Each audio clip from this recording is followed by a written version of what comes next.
Hi folks, it's Ajo the Hunting Gear Guy. I shouldn't have to keep updating this video, but it seems that I do. I want to talk about what you need to get started in 3-gun in 2024. I swear this isn't like one of those like videos where, ooh, what you need in 2023, what you need in 2022. I made one of these 2 years ago, and the rules were different back then, and I made one of these 4 years ago, and the rules were even different back then. Those changes, briefly, were a freeze on handguns and a prohibition on AR-15s. Those two changes changed how we shoot 3-guns. So why don't we start off with the handguns? So handguns, if you have them, fantastic. You can shoot 3-gun using your handgun. If you don't have a handgun, you can't get one right now. They can't be transferred. Now, what you can do, if you want to stick with the handgun route, is that you can get a borrowing ATT. So you could borrow one from a friend who has lots of handguns. The risk on this for your friend is if you break his handgun, if you break their slide, for example, or their frame, they might not be able to get replacement parts, especially the frame. That might be one and done for their handgun. So it's out of commission, and depending on how many they have, that might be a pretty big loss because we can't, again, buy new ones. So that's what's happening with the handguns. Borrow one if you can, or some places might rent, depending on the event. Your other option, if you are going handgun less, is some clubs are offering a PCC shotgun division, 2-gun in 3-gun. Yeah, okay, but you use the PCC for all the handgun and rifle shots, and use your shotgun as well. That does a couple of interesting things for you. So the PCCs are, yeah, there's lots of them out there that are available right now, and you can kind of simplify your belt a little bit. So this is my 3-gun belt. As you can see, it's got quite a bit on it. There's my handgun, there's my shotgun caddies, there's my pistol mag pouches, and my rifle mag pouches. If you're going PCC shotgun, you're not going to need this guy, you're not going to need that guy, and you might just want a couple more of these PCC mags because, again, you're going to be doing the rifle and pistol portions using your PCC only.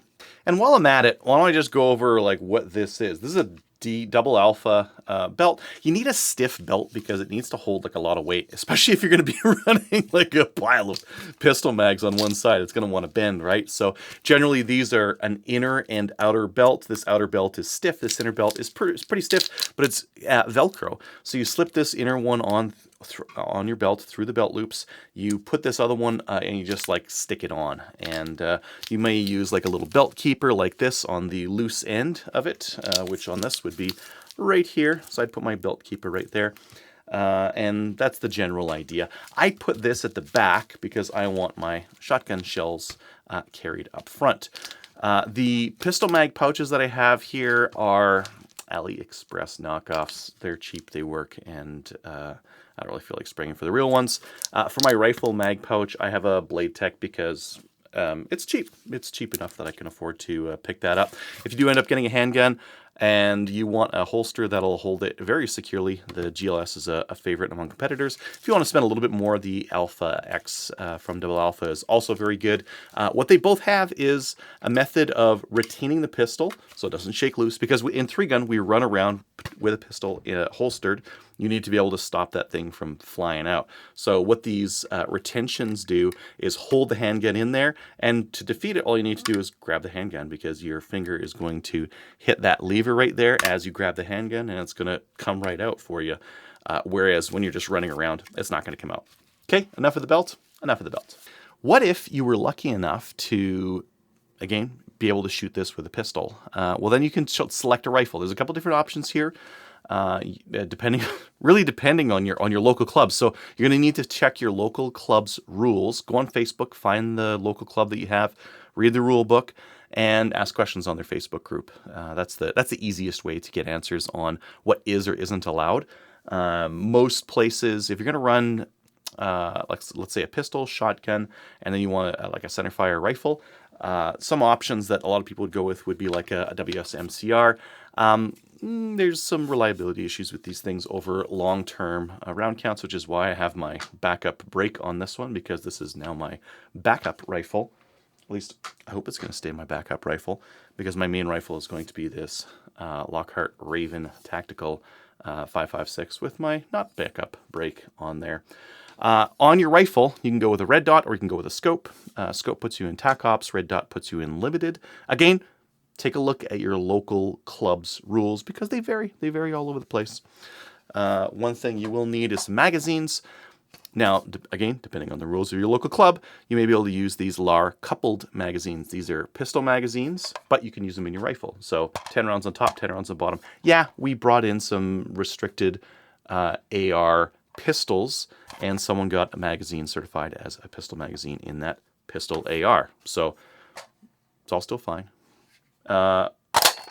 You will practice your reloads with this thing until you're good enough at it that you can do it. Something like this. And the whole purpose of that is you're shooting and you need to reload really quickly. You get that second mag over there and you charge it up. So that's going to make it very quick. And the other thing that this is going to do is density on a belt. If I'm only going to carry a double AR mag pouch, and look at, like, I need a lot of belt space on this thing. I can carry 20, 40, and then 20 in the gun because 2 coupled mags. So I've got 60 rounds that I can carry with this belt setup running those coupled mags. If those mags aren't coupled, I would have 20 on the belt and 10 in the gun for a total of 30. That is not enough for some 3-gun batches or some 3-gun stages. So you might need a little bit more than that. I'm not going to talk too much more about rifles. If you want to see some of my opinions on the rifles, I'll put a card up here or up there on where I think some of the rifles are. But you see, I've got an MCR and I'm moving over to the Raven just because I need something more reliable. There's been a couple of times where this thing's let me down on stages that I think I'd place better if I had a rifle that ran more consistently. Now, in terms of shotguns, there's a couple of different options. If you don't have a shotgun yet and you just wanted to get something cheap, you could get like an 870 or like a pump shotgun and get a massive tube for it. Manual shotguns don't have magazine limits, centerfire or whatever. So you could have 15 round tubes on these things, and that's legit for use in Canada. It's only semi-automatic centerfire rifles that are limited to those smaller mags. So that's one option. Your other option is to go with semi-auto, something like this Browning A5. And you can get an extended tube, but you have to limit it so it's not going to fit more than 5 of the shell it's made for. So this one's made for 3.5. It won't fit 6 3.5-inch shells in this magazine tube. A couple of just little like add-ons here. Yes, you can put one in the chamber, and you may be able to ghost load one. And I'll link to the video on how to ghost load over here. So that takes care of your shotgun. Just in general, the cheap pump shotguns can work. The cheap semi-automatic shotguns generally don't. It's kind of hard to make a good running semi-automatic shotgun.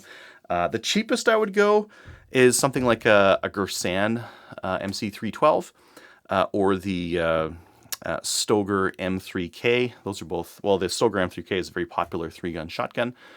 Sometimes some people change out the extractor on them, I believe. But that might not be an issue on your firearm. Okay, we talked a little bit about, I kind of talked a little bit about the divisions when I talked about rifle there. In general, if you're running a pistol, iron sights are going to clear you in most. If you want to run an optic on it, that may put you in open, or that might put you in TAC Ops, depending on the club that you're shooting at. One of the clubs that I belong to allows red dots on pistols in TAC Ops, and a scope or a magnified optic on the rifle. So both of those are okay. Putting a red dot on your shotgun sometimes puts you into open, usually puts you into open. Magazine on your shotgun usually puts you into open. So just consider that. For your shotgun, make sure that you get something that takes chokes, because you're going to be shooting steel targets and spinners and that kind of thing, and you want to put more lead on target. And the best way to do that is to choose an appropriate choke so that you get more lead at the distance that you need it. Okay, so let's say you have the gear. What to do next? Find your local club, see if they have any skills and drills, or just sign up for a match. There isn't really a lot of training out there for 3-gun. If you can take a black badge, if you've got a pistol, or if you want to do the PCC version of your black badge, by all means, go take that. That'll give you some good skills in not getting disqualified or DQ'd in a match. So see if there's any black badges in your area that are able to accommodate you, whether you're pistol or PCC. After you do that, yeah, I mean, sign up for a 3-gun match. Most of the ones out here don't require a black badge. They just require that you know the rules and know how to use a firearm safely. In general, I'm saying in general, what that means is you're able to use the firearm, keeping it pointed downrange. Downrange in 3-gun and in action shooting in general is there's a 90 rule or 180 degrees. As you move down the bay, the firing line moves with you. You can fire 90 degrees to either direction, but not 91. Now you're aiming uprange. Now if you hit something, maybe that bullet's gonna, get ricocheted uprange. So you can't ever even not fire. You can't point past that 90 degrees. So that's the 90-degree rule. The other ones are in general like moving with your finger on the trigger, or reloading with your finger on the trigger, or doing remedials with your finger on the trigger. All of those are a no. Those are all going to get you DQ'd. But other than that, not pointing putting your hand in front of the gun, that's a no-no as well.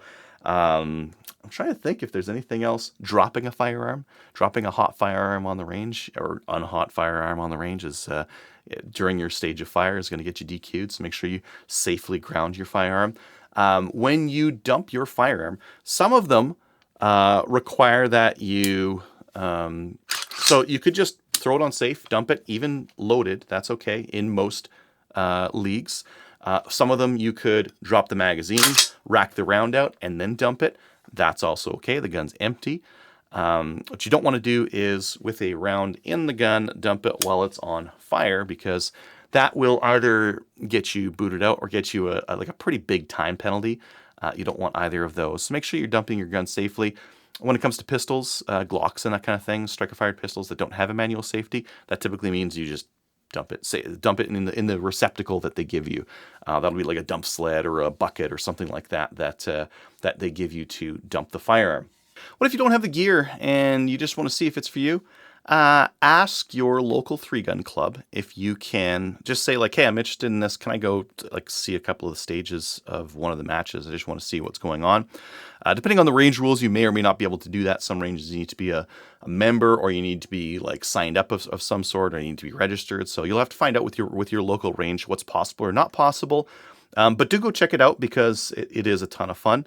The community is very open and welcoming. A lot of great people out at 3-gun, and if you haven't done a lot of competition shooting, it's going to really open your eyes into what a great community is, and how much fun you can have out at the range running and gunning. I think when it comes to pistols and ARs and that kind of thing, or AR-like rifles, sitting at a table and shooting is a bit boring. And shooting some of these dynamic shooting stages that are designed in 3-gun are just a more fun way of shooting, in my opinion, a more fun way of shooting. So definitely check it out and see if you can get yourself out to a 3-gun match in 2024 or later. Maybe some laws will change in the future, and we'll be able to get handguns back, or be able to get some of our ARs back. I mean, the government's had us just hanging on to them for the last 4 years. They are threatening that they're going to do a buyback next year. We'll see. We'll see what happens. Anyways, thanks for watching. Get out to a 3-gun match, and we'll see you out there.